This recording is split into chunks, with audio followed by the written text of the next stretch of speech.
भाई, आप तुम और बंदूक ले आया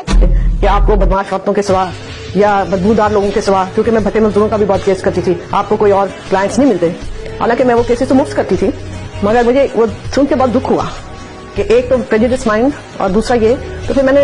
ये कि उनको एक एहसास नहीं है कि ये लोग बैठते हैं तो सिर्फ अमीरों को इंसाफ देने नहीं बैठते हैं तो उन लोगों के लिए इंसाफ होना चाहिए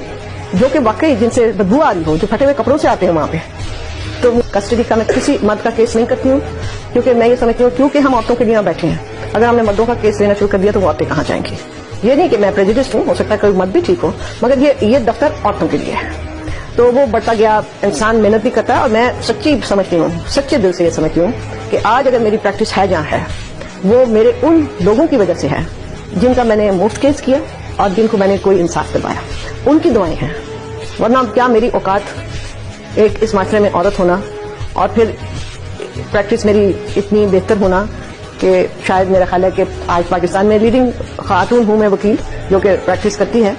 और उन हम वकला से अगर गलती हो भी जाए तो इतना फर्क नहीं पड़ता, मगर जब जज साहिबान गलती करते हैं तो लोगों की जिंदगियां जो हैं वो सत्यानाश हो जाती हैं। हाँ, मैं जान के ये समझती हूँ कि होना चाहिए, ये सिर्फ आदमियों का हक नहीं है